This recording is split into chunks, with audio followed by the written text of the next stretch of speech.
आज आप लोग सुनेंगे एक मम्मी की कहानी। 2 महीना हो गया था। मुझे कुछ पार्ट टाइम काम ढूंढना पड़ेगा। बहुत ढूंढने के बाद मुझे एक काम मिलता है। एक बुढ़े के पैसों का हिसाब रखना था। मुझे हर दिन 5 बजे जाना होगा और 5 घंटा काम करना होगा और मुझे मिलेगा महीने के 2000 रुपए। जिस घर में मुझे काम करने जाना था वो था अग्रवाल साहब का ऑफिस। ये मेरे लिए तो ऑफिस था, लेकिन असल में था एक म्यूजियम। अग्रवाल अपना बहुत सारा पैसा खर्च करता था देश विदेशों का कीमती हेरिटेज खरीदने के लिए। जिस दिन पहला काम पड़ गया था उस दिन अग्रवाल ने मेरा उंगलियों का निशान और खून का नमूना ले लिया था। क्या पता कभी उस बुढ़े को मार के उसका कीमती चीज चोरी कर लिया तो। शैतान बुढ़ा। म्यूजियम में कुछ ऐसा चीज था जो हम और आप देख के चौंक जरूर जाएंगे। कुछ हथियार, यूथ के कपड़े, चाबी, एक पेंडुलम और एक बहुत पुरानी घड़ी और भी बहुत कुछ। लेकिन सबसे हैरियत चीज जो था वो था एक मम्मी। म्यूजियम के ठीक बीच में एक पुराने बक्से में रहता था वो मम्मी। उसको देखने में एक नॉर्मल मम्मी की तरह ही था, लेकिन उसके आसपास से सड़े हुए किसी चीज का बदबू आ रहा था। इस मम्मी को बुढ़े कहाँ से लेके आया था वो मुझे नहीं पता, लेकिन उस मम्मी को लेके बुढ़े ने एक अजीब कहानी सुनाया था। पुराने मिस्र में ट्रोन नामक किसी योद्धा के शरीर से बनाया गया था इस मम्मी को। मिस्र के राजा का अंगरक्षक था ये ट्रोन। कौन था वो राजा बुढ़े ने ये नहीं बोल पाया, लेकिन वो ट्रोन को बचपन में मरने के हाथ से बचाया था और तभी से ट्रोन राजा के साथ रहने लगा था। दुश्मन के हाथ से राजा को बचाना ही था ट्रोन का काम। राजा जिन लोगों को मन ही मन नापसंद करता था, ना जाने ट्रोन कैसे उन लोगों को भी मार देता था। आखिर में ट्रोन के इस भक्ति ने ट्रोन को ही पागल कर देता है और ना जाने किसी एक कारण से राजा को ही खून कर देता है।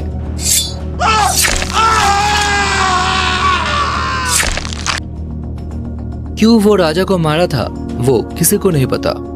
और एक चीज देख के हैरान हुआ, इतना बड़ा म्यूजियम और कोई सिक्योरिटी नहीं है। छोड़ो, मुझे क्या, मेरा काम था कंप्यूटर में पैसों का हिसाब रखना। पहला बार जब काम पे गया था तब बुढ़े ने 2 बातें कहा था। इस म्यूजियम के बारे में किसी को बताना माना है, और दूसरा, रात के 10 बजने से पहले इस म्यूजियम को छोड़ के चले जाना होगा। रोज 10 बजने से पहले अग्रवाल आके मुझे लेके जाता था। सब सही चल रहा था, लेकिन बुरा वक्त आता है 2 दिन बाद। उस दिन था सोमवार, मेरे सैलरी का दिन। उस दिन रात के 9 बजे बुढ़े ने मुझे बुलाया था और बोला अगले दिन वो कुछ काम से बाहर जाएगा और मेरा सैलरी वहां से लौटने के बाद देगा। मन कर रहा था बुढ़े के हाथ पैर तोड़ दूं। अगले दिन थोड़ा जल्दी गया था अग्रवाल के घर। काम शुरू किया। देखते देखते रात के 9:30 बज गया था। काम खत्म करके घर जाने ही वाला था, अचानक रुक गया। अरे, घड़ी तो बंद है, लेकिन अभी 5 मिनट पहले घड़ी का आवाज सुना। नजर पड़ा उस मम्मी के ऊपर। उसके आग थोड़ा हिल रहा है।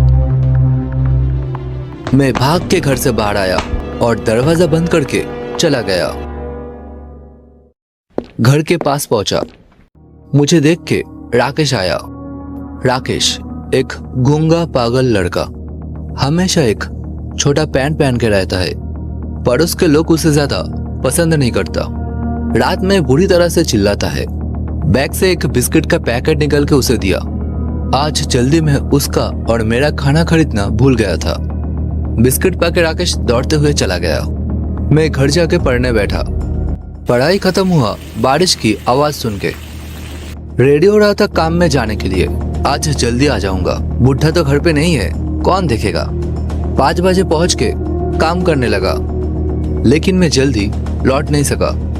पिछली रात जागने के कारण बहुत नींद आ रहा। फिर पता नहीं कब मेरा आंख लग गया। नींद में ही मैंने सुना कोई मेरा नाम पुकार रहा है। अर्नब, अर्नब। मैं उठ के बैठा और कंप्यूटर की तरफ देखा। रात के 10:30 हुआ था। नहीं, जल्दी जाना पड़ेगा। मैंने फिर वो आवाज सुना, अर्नब, अर्नब। मैं भागते हुए गया म्यूजियम की तरफ और मेरा नजर पड़ा उस बक्से के ऊपर। बक्से के अंदर मम्मी नहीं था और उसके साथ जो देखा उसे मेरा सांसें थम गया।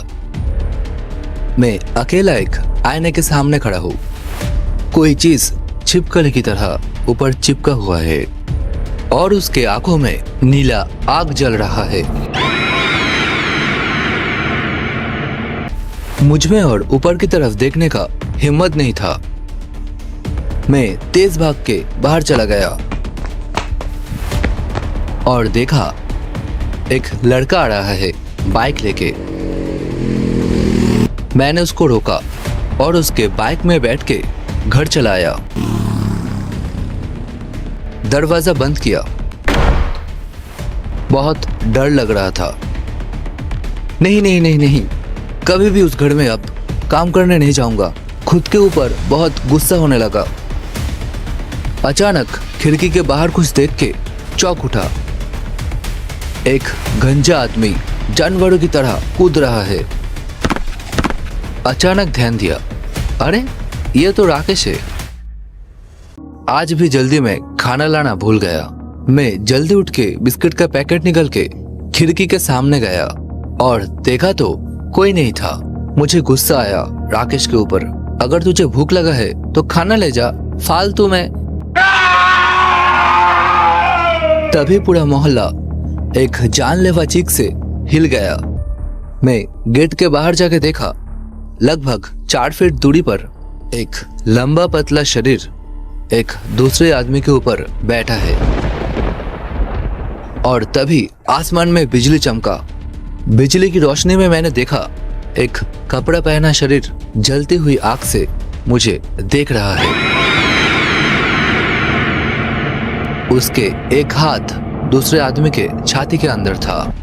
मैं भाग के घर के अंदर आया और कंबल ओढ़ के बैठ गया। ये वो था। और दूसरा जिसके छाती से खून बह रहा था, उसका खाली शरीर और हाफ पैंट देख के समझा था राकेश। कब सो गया था याद नहीं। सुबह दरवाजे की आवाज सुन के नींद खुला।